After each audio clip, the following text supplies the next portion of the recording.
ബമ്പറിന്റെ ഞറുക്കെടുപ്പിനായി കാത്തിരിക്കുകയാണ് ഭാഗ്യാന്വേഷികളായ മലയാളികളെല്ലാം തന്നെയല്ലേ. 25 കോടിയാണ് ഓണം ബമ്പർ ഫസ്റ്റ് പ്രൈസ്. സംസ്ഥാനത്ത് ഏറ്റവും കൂടുതൽ തുക ഒന്നാം സമ്മാനമായി നൽകുന്ന ഓണം ബമ്പർ ലോട്ടറിയുടെ വിൽപ്പന നിലവിൽ ടിക്കറ്റിന്റെ എണ്ണം 25 ലക്ഷത്തിലേക്ക് അടുക്കുകയാണ്. തിരുവോണ ബമ്പർ ഓഗസ്റ്റ് 1 പുറത്തിറക്കിയത്. അന്ന് ആകെ 10 ലക്ഷം ടിക്കറ്റുകളായിരുന്നു അച്ചടിച്ചിരുന്നത്. എന്നാൽ ടിക്കറ്റ് പുറത്തിറക്കിയ ദിവസം തന്നെ 6 ലക്ഷത്തിന് മുകളിൽ ടിക്കറ്റുകൾ വിറ്റുപോയി. പിന്നീട് പുറത്തിറക്കിയ ടിക്കറ്റുകളാണ് ഇപ്പോൾ വിൽപ്പന പുരോഗമിച്ചുകൊണ്ടിരിക്കുന്നത്. ഇതുവരെയുള്ള കണക്കിൽ 4 ലക്ഷം ടിക്കറ്റ് വിറ്റഴിച്ചുകൊണ്ട് പാലക്കാട് ജില്ലയാണ് ഒന്നാം ബമ്പർ വിൽപ്പന കൂടുതൽ. തൊട്ടു പിന്നിൽ 3 ലക്ഷത്തിനടുത്ത് വിൽപ്പനയുമായി തിരുവനന്തപുരം ജില്ലയുമുണ്ട്. 2.5 ലക്ഷത്തിനടുത്ത് വിൽപ്പന കൈവരിച്ച് തൃശൂർ ജില്ല 3-ാം സ്ഥാനത്തും ഉണ്ട് കേട്ടോ.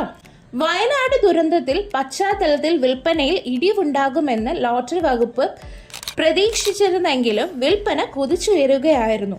ഇത്തവണ പരമാവധി അച്ചടിക്കാൻ കഴിഞ്ഞ 90 ലക്ഷം ടിക്കറ്റുകളും വിറ്റഴിക്കാനുള്ള ശ്രമത്തിലാണ് സംസ്ഥാന ഭാഗ്യക്കുറി വകുപ്പ്.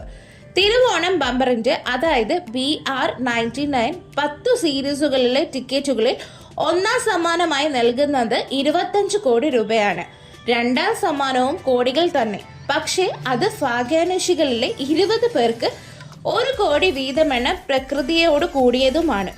അങ്ങനെ 20 കോടി ഒന്നാം സമ്മാനം നേടുന്ന ടിക്കറ്റ് വിൽക്കുന്ന ഏജന്റിന് നൽകുന്ന കമ്മീഷൻ കൂടി ലഭിക്കുമ്പോൾ ഇക്കുറി ഒറ്റ ബമ്പർ വഴി സൃഷ്ടിക്കപ്പെടുന്നത് 22 കോടിപതികളാണ് കേട്ടോ.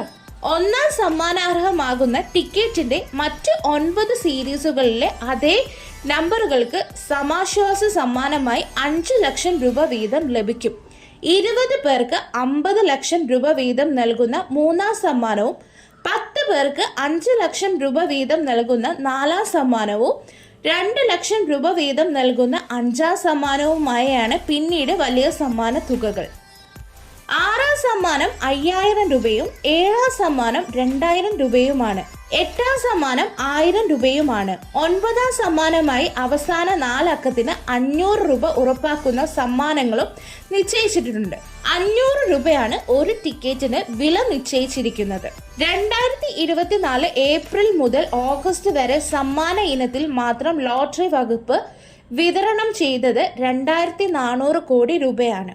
മുൻ സാമ്പത്തിക വർഷം വിതരണം ചെയ്തത് സമ്മാനത്തുകയാകെ 7095 കോടി രൂപയായിരുന്നു. ഓണം ബമ്പർ മുതലായവയുടെ സമ്മാനത്തുക കൂടി ഇനി കണക്കാക്കുമ്പോൾ ഈ വർഷവും സമ്മാനത്തുകയിൽ ഭാഗ്യക്കുറി റെക്കോർഡ് ഭേദിക്കുമെന്നാണ് കരുതുന്നത്. കാര്യം ഇതൊക്കെയാണെങ്കിലും ഓണം ബമ്പർ അടിക്കുന്ന വ്യക്തിക്ക് ലഭിക്കുന്ന തുകയേക്കാൾ വലിയ ബമ്പർ നേട്ടമാണ് കേന്ദ്ര സർക്കാരിന് ഈ ലോട്ടറി വരെ ലഭിക്കുന്നത് എന്നത് അധികം ആർക്കും അറിയില്ല. കേരള സർക്കാരിനും ലഭിക്കും സാമ്പത്തിക നേട്ടം. ലോട്ടറി വിൽപ്പന മുതൽ കേന്ദ്ര സർക്കാരിനും കേരള സർക്കാരിനും വരുമാനം ലഭിച്ചു തുടങ്ങുന്നു. ലോട്ടറിയുടെ മേലുള്ള GST വരുമാനത്തിൽ തുടങ്ങുന്നു സാമ്പത്തിക നേട്ടം. ലോട്ടറി അടിച്ചു കഴിഞ്ഞാൽ ആദായ നികുതി, സർചാർജ്, സെസ് എന്നിങ്ങനെ നീളുന്നു സർക്കാരിന്റെ ലാഭം. 10,000 രൂപയ്ക്ക് മുകളിലുള്ള എല്ലാ സമ്മാനങ്ങൾക്കും ആദായ നികുതി അടയ്ക്കണം.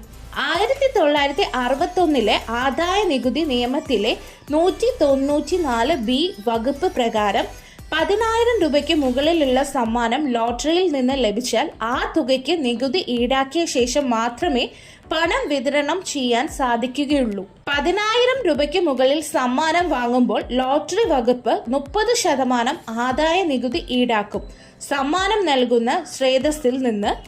അതായത് കേരള ഭാഗ്യക്കുറിയുടെ കാര്യത്തിൽ ലോട്ടറി വകുപ്പ് നികുതി അതായത് DDS ഈടാക്കിയ ശേഷം മാത്രമേ സമ്മാനം ലഭിച്ചയാളിന് സമ്മാന തുക നൽകാൻ നിയമം അനുവദിക്കുകയുള്ളൂ.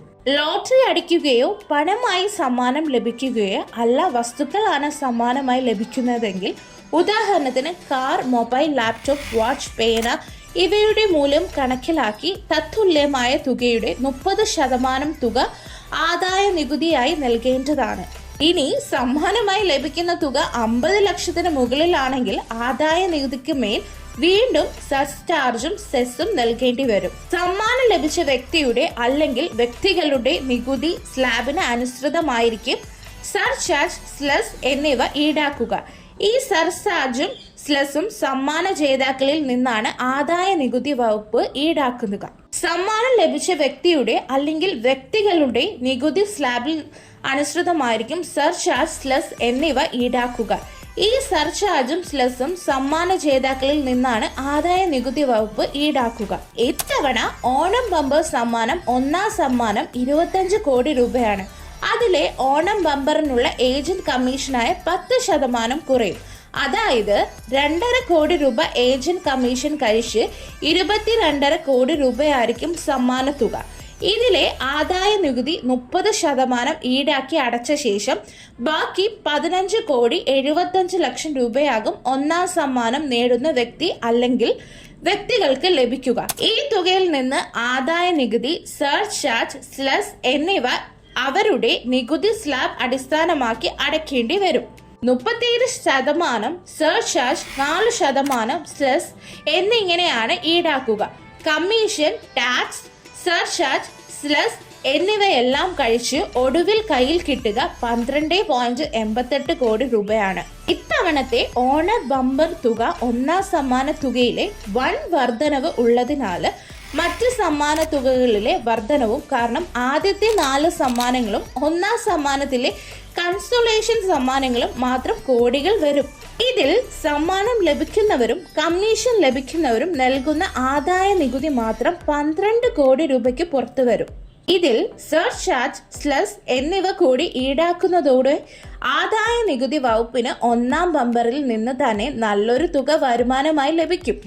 അപ്പോൾ ഈ തവണത്തെ ഓണം ബമ്പറിനെ കുറിച്ചുള്ള നിങ്ങളുടെ എല്ലാ ഡൗട്ടുകളും ക്ലിയർ ആയി എന്ന് വിശ്വസിക്കുന്നു. നമുക്ക് അടുത്തൊരു വീഡിയോ ആയിട്ടും വീണ്ടും കാണാവേ. അപ്പോൾ എല്ലാവർക്കും നല്ലൊരു ദിവസമായിരിക്കട്ടെ എന്ന് നേരുന്നു, നല്ലൊരു ലക്ക് ഉണ്ടാവട്ടെ എന്ന് നേരുന്നു കേട്ടോ.